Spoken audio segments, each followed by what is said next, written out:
coming, the Yanks are coming, the drums rum-tumming everywhere. Welcome, my friends and viewers. Welcome to our show where we try to tell you a little bit about what military life is like, what military men and women go through, and some of the situations they deal with. It also, in this show, we want to have military veterans to understand, hey, this is what we did. We deserve to be proud of what we did.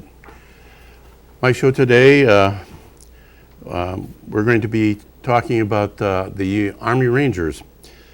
The American Army had a special light infantry unit that was developed since the French and Indian War. The unit is the Rangers. They are trained in all types and terrain warfare. This type of unit was developed to fight unconventional warfare. This unit first was started by Rogers Rangers. It was formed during the French and Indian War from 1754 to 1763. The regular army at that time had trouble fighting the Indian nation in an unconventional warfare. So a unit was started to fight these enemy on their own terms. It was started by a Major Robert Rogers. He developed 26 principles of Rangers. The American Army Rangers have incorporated those principles into their handbook. Different types of Ranger units have been fighting in most of our wars. The units we have now basically stem from World War II. During Normandy invasion, the Ranger unit scaled the 110-foot Pointe du Hoc cliffs under fire. In the Pacific, the Rangers participated in the liberation of the American POW Cabanatuan prison camp in the Philippines, liberating hundreds of American and Philippine prisoners of war who were going to be executed. The Ranger motto was born on the beachhead of Omaha Beach during the Normandy invasion. The fire was heavy, as many of you have seen on these movies. The bullets were whistling, and it was tough to get through. So one of the generals there, General Norman Cora, went up to the 5th Ranger unit and asked them, "What unit is this?" And they answered, "5th Rangers, sir." He said, "Well, God damn it, if you're Rangers, lead the way." They did, and it stuck. Their motto is lead the way. The training of the Rangers is intense, extremely physical and strenuous. They are all an important link in the United States Army's fighting forces. My guest today, Mike Diakoumis, was born in Chicago and grew up in the western suburbs of Naperville, Plainfield, and Aurora. As a young man, he developed an interest in history, and especially military history, especially the history of the Army Rangers. He wanted to be part of their legacy, so he enlisted in 2007 under Option 40 contract, which guaranteed the opportunity to attend airborne school and go through the selection process to join the 75th Ranger Regiment. He attended airborne school and passed the Ranger assessment and selection process. This led to assignment of the 1st Ranger Battalion at Hunter Field in Savannah, Georgia. After training, he deployed to Iraq in support of Operation Iraqi Freedom. He then attended Ranger School and earned the coveted Ranger tab. He also deployed twice to Afghanistan in support of Operation Enduring Freedom. His enlistment ended in 2010. He earned a bachelor's degree in history and a master's degree in organizational behavior. He has worked in higher education and in healthcare. He now works at Northwestern Hospital and founded an employee resource group for veterans, service members, and their families. He now serves as a board of directors of the West Suburban Foundation for Disabled Veterans. They are partnering with the Gary Sinise Foundation by hosting a concert at Cantini Park in Wheaton. He is married, has a 10-year-old son, and a recent addition to the family. Thank you for coming on to the show, Mike. Good to see you, Jim.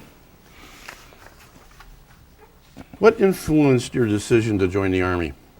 The short of it you kind of mentioned earlier there was just from a young age, always has had a big affinity for history and learning all about American military history.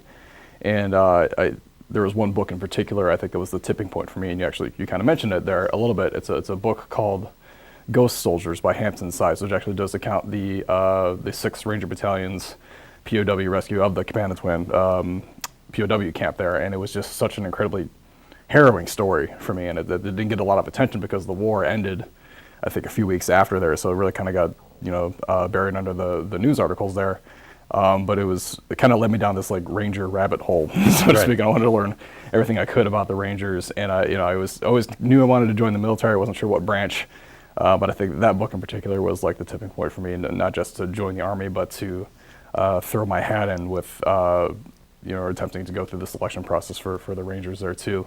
And I think it also goes to say that this was, I was in 7th grade when 9/11 happened there too. I know there was a lot of energy and motivation around that, and I think the opportunity to not only just kind of serve my country in general was always interesting to me, but to serve during an active conflict as well there too. So it felt like the right thing for me at the time. That's kind of what led me to the Army. You enlisted under Option 40. What did that entail? Yeah, and it's to my knowledge, I believe it is actually still an option to enlist in the Army here. But the Option 40 contract is often referred to as the Ranger contract, which essentially allows you to pick one of the jobs that is eligible for service within the Ranger Regiment, and it guarantees you the opportunity to go through airborne school, so you learn how to parachute from a plane, and then you get to go through the Ranger selection process. So it gives you the opportunity to do all 3 of those. And that's the option that I went ahead and enlisted with, and my MOS I selected was infantry. So you got to go through that, what they call the Ranger pipeline, so to speak there, and that's actually a majority of how the recruits come in through Ranger Regiment is through this Option 40 contract. There's a lot of people that they go to other units and they eventually try out later, but a majority of people kind of go through this process that I did. So. Becoming a Ranger grunt, huh? Yeah. Yep. Where'd you take basic? What do you remember about basic, good or bad? Yeah, so I attended basic training in 2007 at Fort Benning, and at the time they called it 1 station unit training, and I think it's changed since then again, because this is 2007, quite a while ago. But essentially, the way the Army did things at the time was that if your job was not necessarily combat related, you would attend what is called basic combat training. It was like 9 weeks, and then you go on and do your specific job training. But if your job was combat related, they tend to just bucket it all together. So they do your basic combat training plus your additional job training. So for infantry, that was I think a 13, 14 week kind of combined experience where you did both your basic and job training together. So I did that in 2007. And again, that was 1 station unit training there, so I did all of it there in kind of one fell swoop. And I think the worst part of the entire experience, and I know a lot of veterans have backed me up on this here too, is just the 9-day in-processing piece there when you first get there before you even start.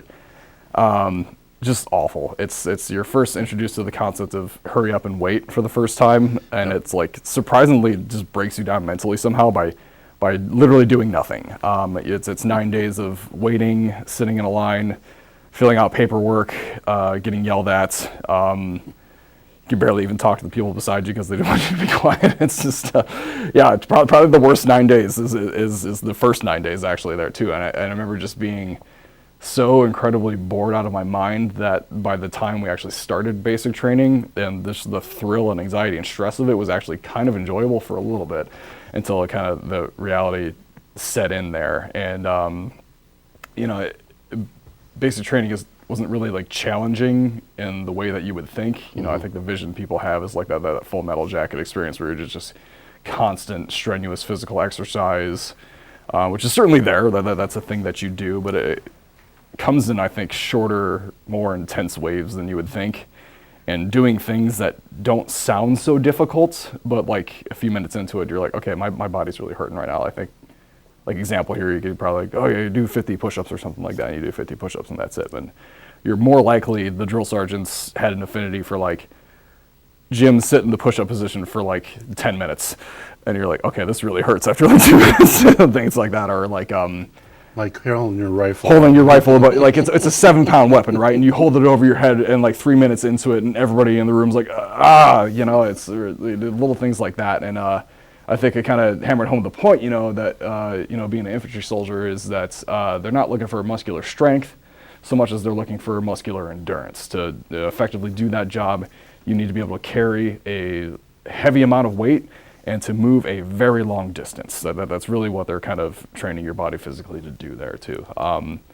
So in the physical sense, you know, there was, you know, that challenge there. I was blessed with fairly long legs, so the running piece was not a huge issue for me there. But you know, there's the mental component here too. I think, you know, everybody hits this one point when you're sitting there in your barracks and it kind of just suddenly dawns on you that you're legally not allowed to leave this place. And that is just a mind game, I think, once you realize that because unless you've been in like incarcerated or kidnapped, you've probably never had this experience before of not being legally allowed to leave the location that you're in, and it really like kind of settles in. And I think most people, and myself included, go through this. Takes a little while. It does, you know, and it like, I've made a huge mistake, you know. It's the same thing. Everybody kind of feels that way for a little bit there, and just this mental rewiring of the way you think. And I think I still think that way a little bit. You know, you think they break you down and then they build you up the way they want you. Yeah, and you know, like the way you think about like safety and accountability, like, you know, asking myself all these questions in my head before I take certain actions, little things like that. I think it has turned me into a helicopter parent a little bit. I'm always like, nobody outranks safety. Like, always like, oh, this is a safe thing to do, or, you know, or should we be doing this alone? Do we need somebody with us here? You know, little things like that. But that's all to say, like, there were certainly some fun aspects to it too there. I mean, you know, it was like, you know, really not having a good time there at first, but I remember like at one point, for whatever weird reason, we got to go to shoot the M249 squad automatic weapon before I even like fired an M16 for whatever weird reason. And they handed me a 100-round belt and I got to shoot it, and I was like, all right, this is pretty cool. You know, but I think that's kind of like the law of the military. For every 60 seconds of fun you have, it's generally prefaced by like 5 to 6 hours of tedious boredom and things like that. So I think it's a pretty common theme. Hurry up and wait. Hurry up and wait is pretty much the name of it. So, but yeah, no, I mean, there's some pretty just fun experiences. Not a lot of them were fun at the time, but like looking back on them all now, extremely funny to think about things like the gas chamber, you know, even though we were like kind of like everybody panicking there in the moment there, but I'm thinking about it now, laughing, and you know, it's kind of just the way it is there a little bit. Yeah, right. You're airborne qualified. What was the training like? Compared to basic training and ranger selection, pretty easy. It's, you know, you watch something like Band of Brothers and like, you know, airborne school back in the day, like that was like the airborne paratroopers were like, they were like the cream of the crop. And to a degree, there certainly is. I think there's a lot to be said about somebody who is willing to jump out of a plane as opposed to somebody who is not. But it's not like the elite, like combat paratrooper school that it used to be there. It's a 3-week school that is relatively easy, but very long days. The first week is ground week, where you kind of just jump into a pile of rocks repeatedly all day to learn how to fall correctly in a parachute. The second week is tower week, where you're still ironically jumping into piles of rocks, but also kind of doing these little slight bungee jumps out of a tower to kind of like simulate the blast of the parachute opening and how to like correctly prepare your body to do so. And then if weather permits, you know, there's these giant infamous cranes at Fort Benning you might have seen. There's these red and white cranes that lift up the parachutes and drop you. If weather permits, you get to do that. I got to do that. Fortunately, that was pretty fun. And then third week is jump week, and you gotta exit the aircraft 5 times in order to earn your wings. And you know, it's long, it's tiring, like many things in the Army, not overly difficult. I mean, I think if you bring your big boy pants and a bottle of aspirin, you're gonna be fine. Now, I didn't go to airborne, but I've always wondered, what's it like jumping out of a plane and when that shoot opens? It's fun. It's really fun. It's probably one of my like favorite things we get to do. Again, like it's 60 seconds of fun, prefaced by like 6 hours of boredom. but now is it just like a thrilling thing to exit the airplane, but the shock of the parachute like opening and like tugging on your entire body, it's also letting you know that you're alive is great. So the bit of a thrill in that. But I remember my first jump, we're sitting in the plane, and it's a static line jump. So it's essentially you're sitting in a plane, your parachute harness, you got your reserve chute in front of you, and there's this metal wire going across the length of the plane. And what you're doing here is you have a static line that connects, it's a rope connected to your parachute and your back, and you hook up to that wire. You stand up, you walk towards the back of the door. There's a jump master there who's collecting everybody's static lines. You hand that line to him, you turn to the door, and you jump into oblivion. Correctly, the way you've been trained to do, because there's wrong ways to do that where you can get seriously hurt.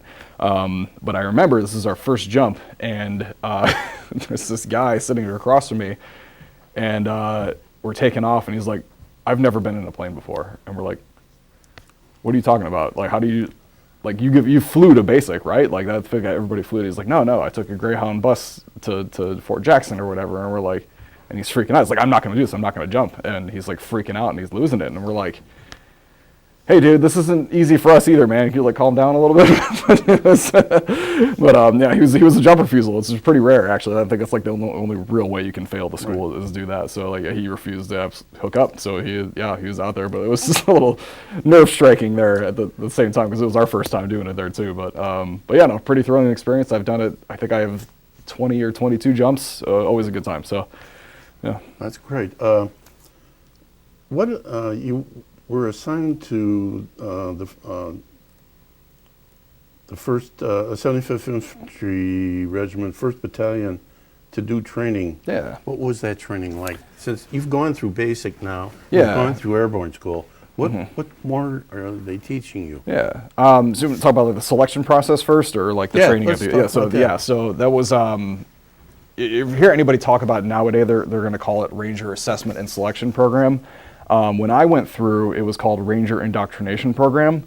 It is, so the new version here, it's like an 8-week course here. When I went through back in like 2008, it was a 4-week program.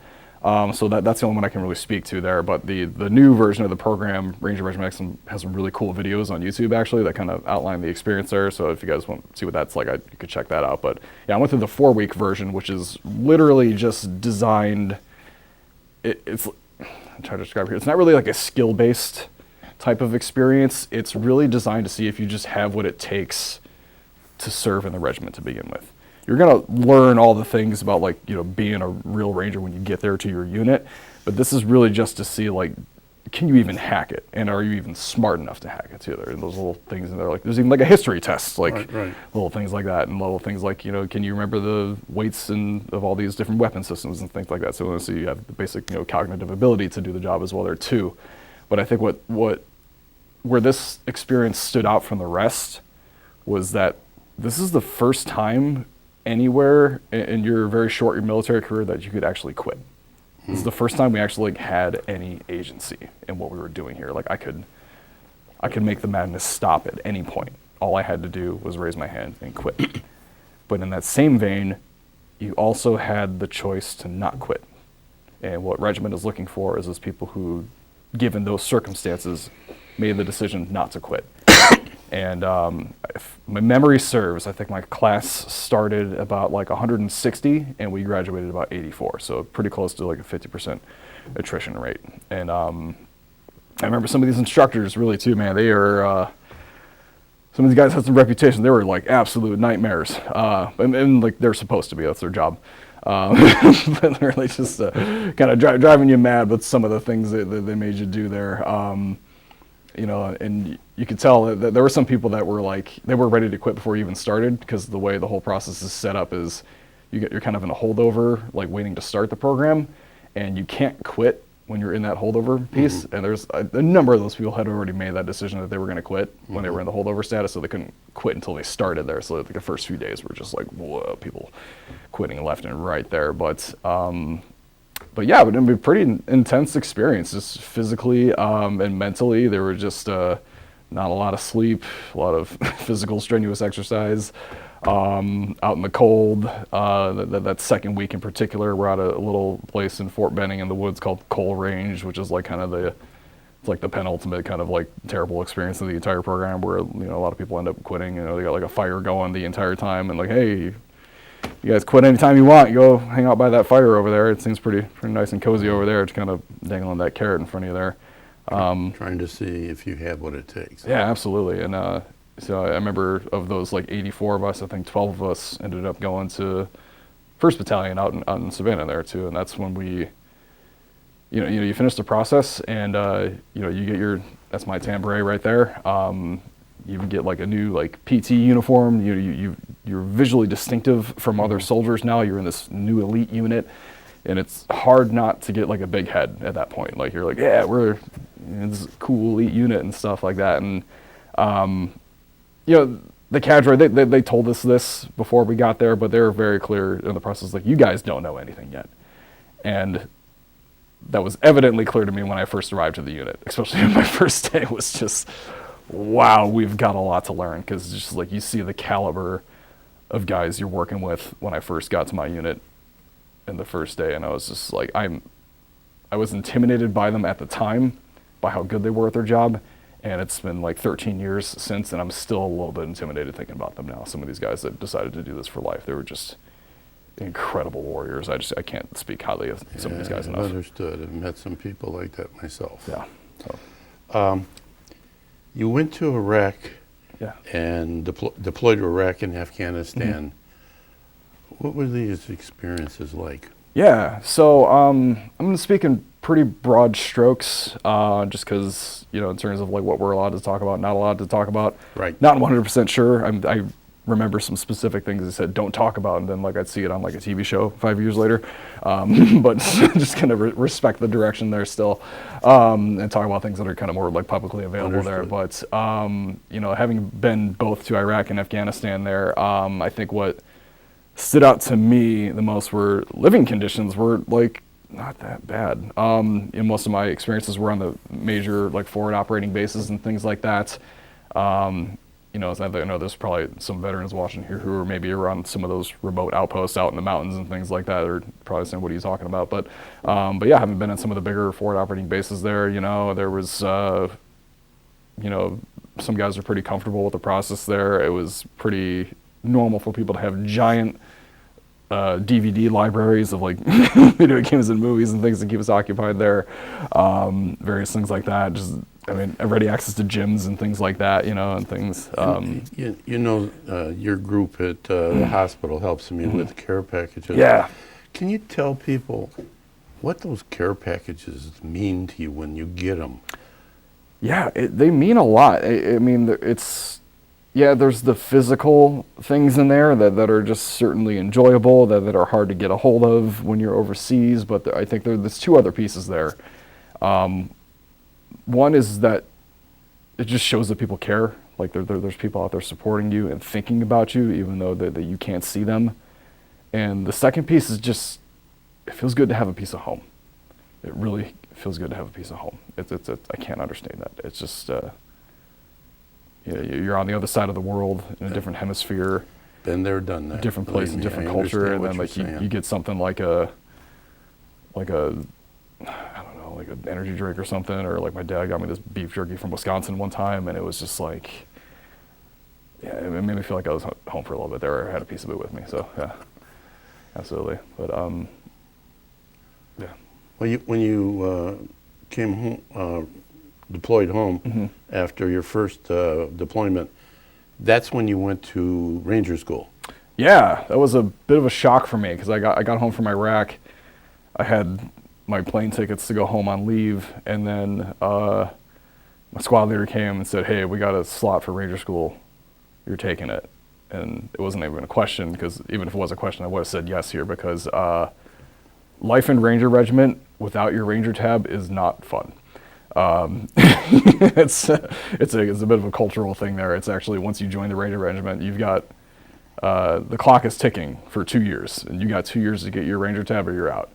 Not to mention, it's just like you get treated differently once you get your tab. The life is considerably better there. So it was, I had to cancel my plane tickets, didn't get to go see my family after my first deployment, which is kind of a super bummer. But yeah, I got the I got the slot for Ranger School, and it is different from, so Ranger School is different from regiment, obviously. So I think the best way I can describe it is anybody can go to Ranger School. We actually had people that were in allied militaries that were joining there too. But with Ranger School, you earn your Ranger tab, which is great. It's an awesome accomplishment, but you go back to wherever you came from. So the Ranger Regiment is like we had a Marine colonel that was in our class, right? He came to Ranger School, he got his Ranger tab, he went back to the Marines, right? But so like half of our class was like Ranger privates, a bunch of guys were just from other units, and we actually had a whole bunch of West Point cadets too, actually too. So that's a very big, important thing for West Point officers to get their Ranger tab there too. But at its core, it's a leadership school, and it's really designed to see, can you still be a leader under strenuous circumstances? And I think the best way I've heard it described was from some of the cadre there, is since we can't actually shoot at you to create that stress, we're going to take away all of your food and sleep. And that they do. Food-wise, when you're out in the field, which is about half of the experience there, you're getting 2 MREs a day. Now, those MREs are anywhere between 12 to 1,500 calories. So in total, you're looking at about like up close to 3,000 calories a day, which might not seem super terrible. Problem is, it's a very good chance you're going to eat that first MRE at around 2:30 or 3:30 in the morning, and that second one is going to be eaten around 5:30 in the morning. So you're getting it all right at one point, and then you're walking for 18, 19 hours. So it's all intake it really quickly. I found a study, it was from like the early 90s, it's kind of old, but I imagine it's still pretty similar here, but I think they found that like on average, Ranger School graduates lost anywhere between like 25 to 30 pounds through the whole experience. I myself lost about 20. I went in about like 175, and I came out like 150, 155-ish there. And it's not good weight you're losing here. You're losing all your muscle because you're not eating right, and you're burning all that energy and then some. And then the sleep piece on top of it, because that's in between that 3:30 window and 5:30 window. That's also when you slept. And just the droning, I'll never forget that. I just and I say this as a father with a 5-week-old baby at home right now. I've never been so tired than when I was in Ranger School there. So I've seen people fall asleep standing up, falling asleep walking, waking up in the middle of falling, because they were sleeping there, little things like that, and just like some of the things people do. Of all the things I've done in the military, it's like one of the funniest things to look back on, because it was a lot of the things that people did and said were just because they were just completely sleep deprived for thinking about food and things like that. But it builds a lot of camaraderie, doesn't it? A little bit, yeah. It's a lot of those guys there, we parted ways. Still I can still picture their face a little bit, and it's just that kind of like shared thing there. Like we're not about to call each other up here, but I'm sure if we all saw each other in the same room right now, it would be quite the experience there. So. Now you went to Afghanistan after that. Yeah. What's the difference between Afghanistan and Iraq? Where Iraq was a little bit more like urban, I think I'd say. Being in Iraq, seeing like a city like Mosul, which is just absolutely like cool looking. Flying in a Black Hawk over like the Tigris, like over the cradle of civilization at 20 years old, it was like just crazy experience, to think about. Whereas Afghanistan was, I think, a little bit, more rural, like a lot of farm areas and things like that, and mountains and things like that. And the mountains they're so desolate and like kind of cool looking at the same time too. But yeah, definitely a lot more farmland. And what really stuck out to me was that like you look at some of the places and the houses and things like that you're seeing out in the countryside. If it wasn't for like the moped or like the car they might have had at their farm, like you took that away and you look at the instruments they have there, you probably wouldn't be able to tell what century it was. It was just so, that's just the way it looked. And, I think what stood out to me was, when it really hit me was when I came back stateside and like my second day back, like I go to the mall and the mall seems like I'm in like a science fiction movie set just compared to like, what you saw over there, things like that. And, that's not, that's all to say that, it's, the country's different. The bases were pretty nice, but not to lose sight of what really matters here. Is, when you went out on patrol or that, what was it like? It was very dark dark. Nighttime operations and things like that. But yeah, not to lose sight. I think what really matters here, talk about like all like what the place looked like and what the bases were like and all the different things like that. But we lost 7 people in my time in the battalion, and it's just one of the things that one of the reasons I've done this show is because 97% of the country have never served. Not that I said anything against them, but they don't understand what people like you and me go through, especially when you're in combat. Absolutely. And like you said, you've lost 7 people, and that's faces you remember the rest of your life. Absolutely. And I 2 of those I ended up being on the funeral detail for, so going and seeing their family and seeing what these Gold Star families had gone through, and having experienced 2 of those, knowing that there has been 7,000 others throughout the length of the global war on terror is just, it's kind of heartbreaking. And it's one of these things that's hard to forget a little bit, and makes me simultaneously feel very fortunate that I was able to return to my family too. So I understand that, believe me. What made you decide to leave the Army? The best way I can put it is I really enjoyed being a Ranger. I enjoyed being an infantryman. I did not really enjoy being in the Army that much. Simultaneously, like, you're being asked to do the most grown-up things you could possibly imagine, and simultaneously treated like a child at the same time. It's a weird combination of experiences there, and I get why they do some of the things they do to a degree there. But I had my GI Bill waiting for me there, and wanted to go lock down the girl that would eventually give me 2 beautiful baby boys. That had other aspirations. It was time to move on, I think, for me. So, yeah. What did you do after you left the Rangers? School, right away. That GI Bill is quite an amazing benefit. So I think I had original aspirations to be a history teacher at the secondary education level. That was like mid 2010s, I'd say, and in Illinois that was a pretty terrible job market at that time. So I kind of started looking for other prospects, and found some work in higher education, which I think really matched my skill set quite well, actually.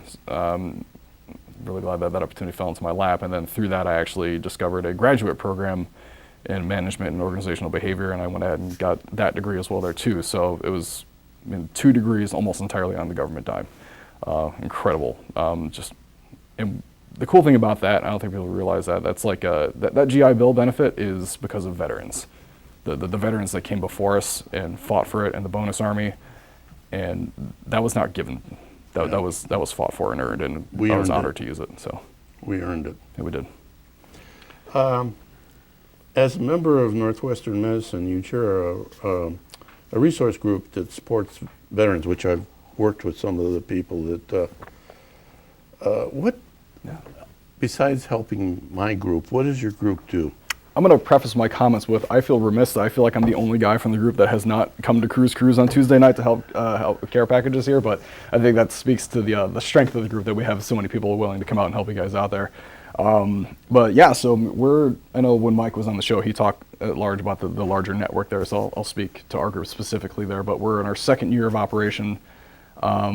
They all of us, I think we have various reasons for why we started this thing here, but I think for me personally, it's finally embracing that veteran identity, which I kind of left by the wayside for a number of years for various reasons there. But our group is really focused on 3 areas of operation. The first being community outreach, like with groups like yours.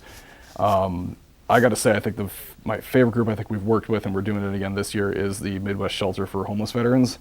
Dollar for dollar, like what this organization does with the resources given to them is just absolutely incredible. Like the difference in the lives of people they make is just absolutely astounding there. So we're looking to do another donation drive with that group again this year here. But other little things like, Reach Across America, Mission Continues. We're always out there doing stuff there, and there's so much stuff going on that even as the chair of the group, I quite literally don't have capacity to go to all of them there too. So, and we're now sitting at about like 200 members here after our 2nd year of operation, which I think is just totally awesome. Well, I'll tell you, the ones Yeah. I'm working with, Yeah. they're fantastic. Yeah, they are. And Melissa, In fact, particularly, believe it or she's not, incredible. one of them, when I went in for my bypass, she was one of the people that helped me. Oh yeah, Yeah. at Payless there. Yeah, that's Yeah. awesome, incredible. Yeah. Yeah, go ahead. Oh, I'm sorry. You're also the director of West Suburban Foundation for Disabled Veterans. Yeah. And you're going to be helping with a concert That we are, yeah. So this is a really cool group here, and they've been around for 20 years, and I just joined them a few months ago here, so I'll try to do them justice here. But the group is run by the wonderful Michelle Senatori. She's the founder and president of the group there, and a resident of Wheaton there. But this group is essentially designed to just provide any sort of assistance they can to disabled veterans living in and around the DuPage County area. And sometimes that's on a very, very, very small scale. You know, it's finding veterans who might be having trouble, you know, due to their disability paying their utilities and various little things like that. And, you know, we reach out to these guys and provide some more sort of assistance as we can. But on a larger scale, and this was especially more prevalent during the War on Terror, helping guys out that were injured, you know, severely there. And I think one of the bigger success stories that this group has, and just wonderful, phenomenal job by Michelle and her leadership team in doing this there. But there was a man named Sergeant Joel Gomez, a Wheaton resident who was injured in Iraq, and when his Bradley fighting vehicle tipped over, his spine was broken in 2 places, and that left him a quadriplegic. And you know, that was obviously the end of his Army career.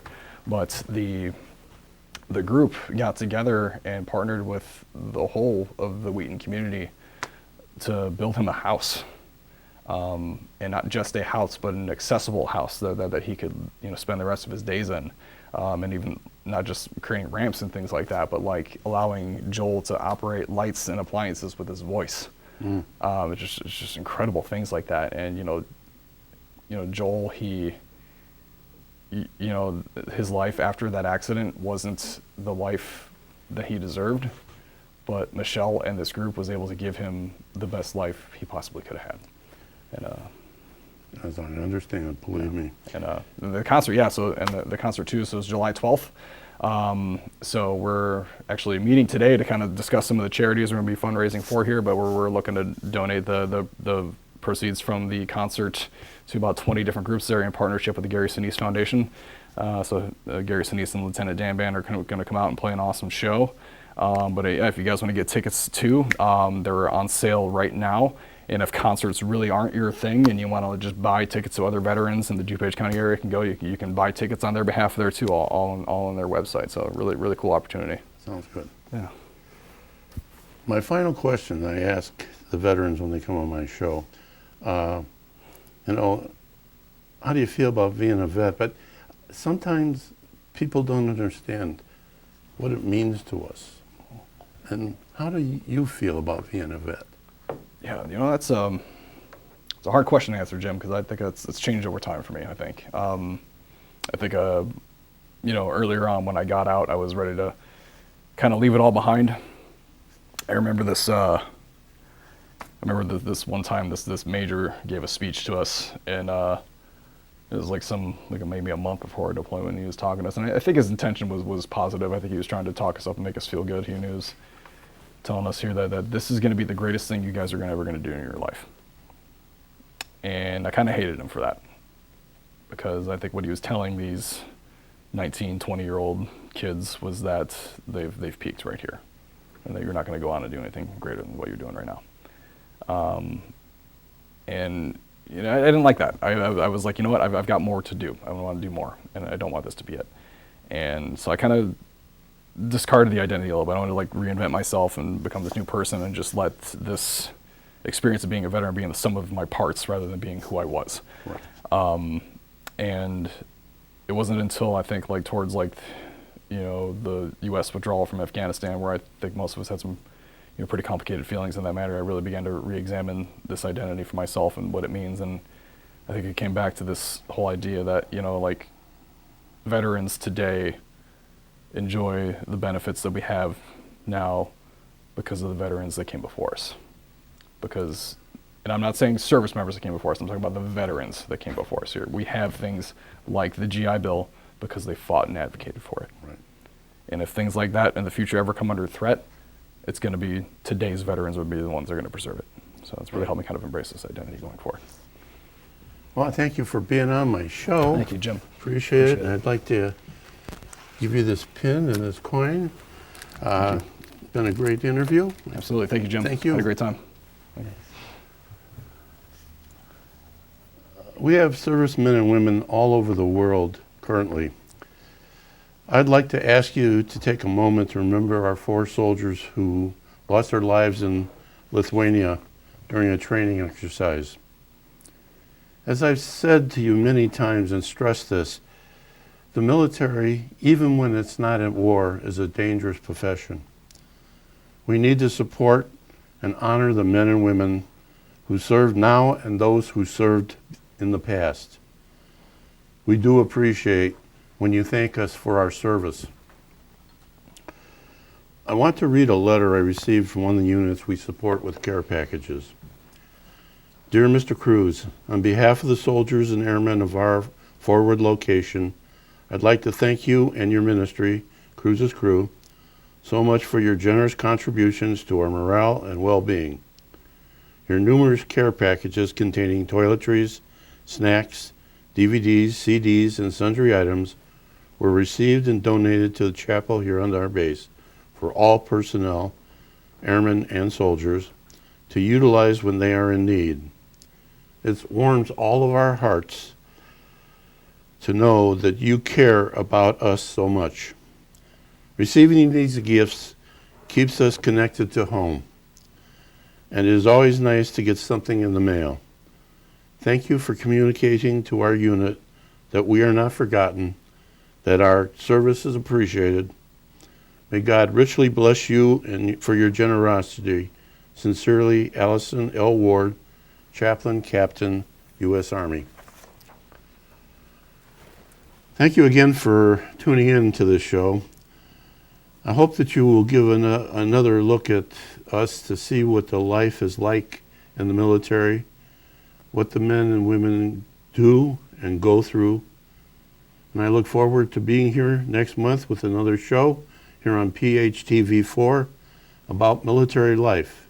Happy holidays, honor, and respect.